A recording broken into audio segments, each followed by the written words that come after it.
greatest form of control is where you think you're free when you're being fundamentally manipulated and dictated to. One form of dictatorship is being in a prison cell and you can see the bars and touch it. The other one is sitting in a prison cell but you can't see the bar, you think you're free. What the human race is suffering from is mass hypnosis.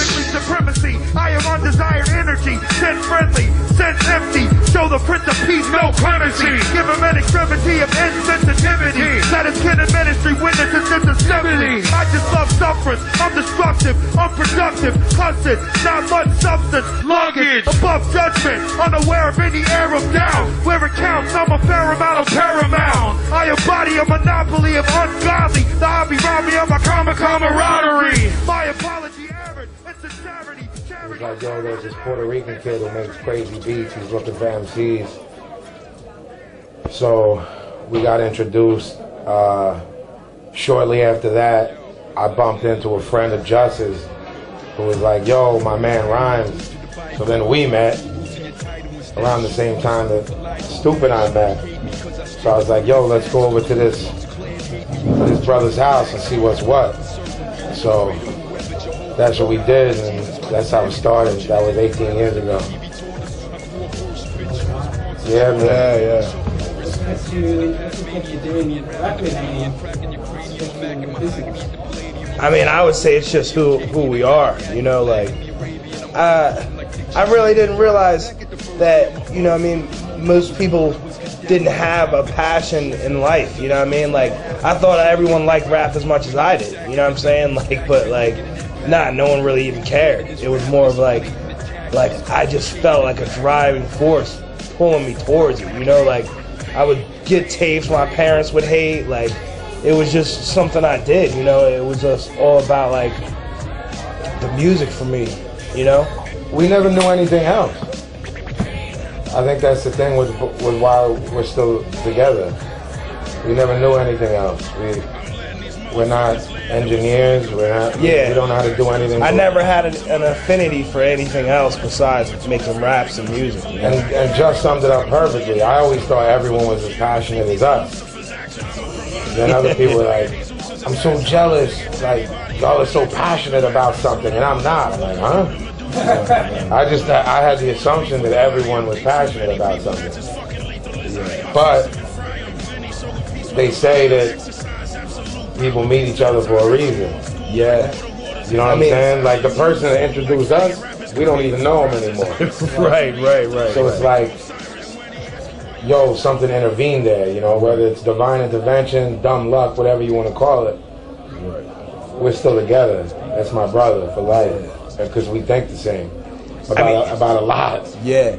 Even before the rapping, like, Paz was in the boxing, and, like, I was a kid at the basketball court till the lights went out. You know what I'm saying? Like, we were always, like, just driven people. Yeah, we were doing what we wanted to do, you know? Just kind of kept you on the straight and narrow too, I suppose. Absolutely. We never really got caught up in, like we had major label offer deals when we were really young kids that, you know, maybe me and Just would have taken. Stoop was, you know, a few years older than us. You know, a couple major labels were interested in us throughout our career, and I don't know where we'd be at if we would have signed them. We might be stuck in limbo somewhere. We decided to go for Dolo. You know what I mean? We did our first demos. He was passing them out in high school. I was passing them out in high school. We was battling people. Like, small things made us think we were on the right road. I don't know if, you know, in the UK or Europe, y'all got On The Go magazine. On The Go was huge for us because it was graffiti and hip-hop, and it was based out of Philly, which was amazing for us. And they, like, reviewed our demo, and we were 14 and 15 years old. And it was a good review. Now, look, just a little review this big doesn't mean a lot to a lot of people, but to us, who it's all we cared about, we were like, all right. Let's go. All right. We're doing something right. And the 50 always next to me like Lloyd Banks. Impolite motherfucker, I avoid thanks. Don't be the next motherfucker that my boy shanks. I'm the knockout king, and that's without Roy. For you shit talking rappers, here's an Altoid. Shouldn't open your mouth, boy. Here's some beef for you vegetarians without soy. You fucking with a kamikaze. I'm just killing myself to live, I promise Ozzy. I ain't catching anything besides a body. You could catch me on Allegheny with Maserati. You could catch me in Canarsie with Bill. I'm a black Tibetan magic, see my sorcery kill. Yo, when it gets to army, how you forced to repel? Oh, I mean, huge. Tremendous. I mean, tremendously huge. You know, the things Chuck was saying. I mean, you know, our generation that's sitting here to hear Chuck saying what he was saying, just as a black man, to hear that, you know, sort of gave a lot of people some power. Yeah. It is. It's inspiring, but the thing that people never really understood, and again, this more applies to me. I'm not speaking, you know, I'm Sicilian, so it doesn't apply to everyone. But like with me, I was like, this is poor people music. It's urban poor people music. There's Italians in the projects, Puerto Ricans in the projects, blacks in the projects, Chinos in the projects. So that's how me and Just were. Oh, you was poor? Oh, I was poor too. Oh, your dad wasn't around? Oh, my dad was dead too. So you start saying these things to where you connect on so many levels. And I understood all that shit Chuck was talking about. Not necessarily from the stance of a black man, because obviously I'm not one. But fight the power and fuck you and don't oppression. Yeah. I understood all that. I mean, as being, I guess, A Nation of Millions came out, like, that was probably one of the first tapes I had. Someone dubbed it for me. I had Strictly Businessy PMD on the other side of it, you know what I mean? And yo, like, but it was like, the first mention of Farrakhan was on that, was like, I'd heard from Chuck D, you know what I mean? Like, that was real. Like, no one else was saying nothing like that. You weren't getting that kind of knowledge from school. You weren't getting it nowhere, like, except from on like Public Enemy, you know what I mean? And fight the power is like the strongest saying ever. You know what I mean? People still use that slang today. You have a slang from a rap record that was on a soundtrack of a film that didn't really do that well. I mean, we all know, you know, Do the Right Thing, because that's our generation, but it didn't make $100 million. But people will still say fight the power in slang. You know what I'm saying? Like, they don't even listen to rap. That's slang. Fight the power. It's a cult movie. It is, and it created something. And it's like, then there were other people like Paris. You know, we were listening to Paris in the car today. You know, talking about, you know what I'm saying, issues. You had Lakem Shabazz, Lord Shafiq. You know, these are people that influenced our tribe, all the native tongues, they lie. Brand new. You know, it's King Son. You know, these are dudes that we were like, yo, this shit is still hard. Here's what it is, and we still live by this credo. You don't have to be soft to be intellectual. That's what we learned from Public Enemy and the Bomb Squad. Those records are hard as shit. Chuck's going in like, ma, and that shit will make you want to wild out. But still, it's still brain food.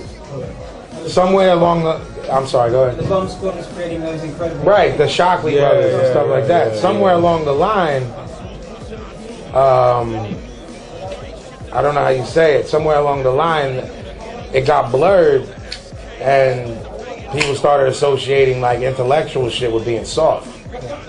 I don't like that shit. It's like, why? You know, X-Clan was hard. Oh yeah. X-Clan that shit was hard. You know. African stuff. Absolutely. Amazing record. I loved X-Clan. Brother Jay is one of the most underrated rappers to ever live. You motherfuckers haven't even left your block yet. You the bitch you know is a progress. You wanna try to box with guys, no contest. Don't keep on thinking this shit is sweet. I was taught to stand strong, put you under the Middle East. You got it fucked up, homie, I've been a beast. Reptilian tongue, and my skin is deep. Rumor has it, they say I'm thrown off. Could've lived this everywhere. It's not the cast of a death smash. It's that water in a red glass. Why I thought you never asked, it's a legend has. There's a message to the mad, it's directed fast. Disconnected from the gap, it's a second class. I have left the trail of dead checks in the mail. Heads or tails that prevail, never fails. I will never get the rail, that ship is stale. I will never get the hell, that ship has sailed. A refined mastermind after cash and kind. And a gunshot panorama.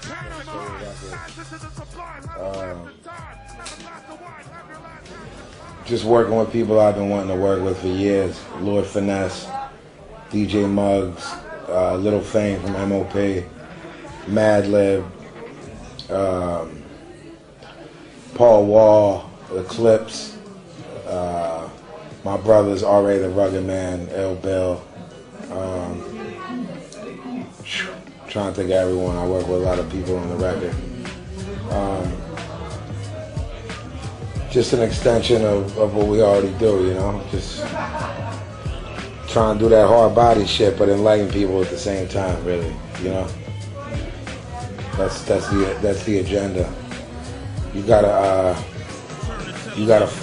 spoon feed them, you know?